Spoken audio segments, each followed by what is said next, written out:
भोजपुरी की नामचीन एक्ट्रेस और बिग बॉस कंटेस्टेंट संभावना सेठ बॉलीवुड में भी अपने बोल्ड डांस नंबर्स के जरिए अलग पहचान बना चुकी हैं। सोशल मीडिया पर काफी एक्टिव रहती हैं संभावना सेठ और अपने बेबाक बयानों से सुर्खियां तो वो बटोरती ही रहती हैं।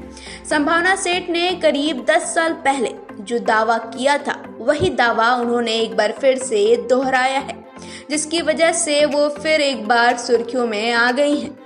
उन्होंने दावा किया था कि फिल्म हीरोइन के डांस नंबर हलकट जवानी पर करीना कपूर खान से बेहतर डांस कर सकती थी। एक बार फिर उन्होंने यही बात की है। दरअसल हाल ही में संभावना सेठ ने एक इंटरव्यू में फिल्म इंडस्ट्री के खिलाफ जमकर अपनी भड़ास निकाली है और कहा कि इंडस्ट्री ने उन्हें उनका हक नहीं दिया। साथ ही उन्होंने ये भी कहा कि उन्हें अपना टैलेंट दिखाने का मौका नहीं मिला।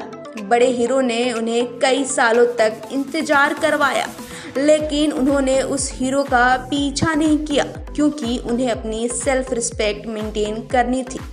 वहीं जब संभावना सेठ से पूछा गया कि उन्होंने हलकट जवानी को लेकर जो दावा किया था उस पर उनकी क्या आज भी वही राय है, इस पर उन्होंने कहा, हाँ मैंने ये कहा था और मैं आज भी इस स्टेटमेंट पर कायम हूँ।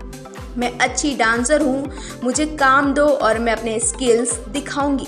मैं कई बार अविनाश के सामने रोई हूँ क्योंकि मेरे हाथ से प्रोजेक्ट निकल गए हैं और आज भी मैं इस बात को याद कर भावुक हो जाती हूँ।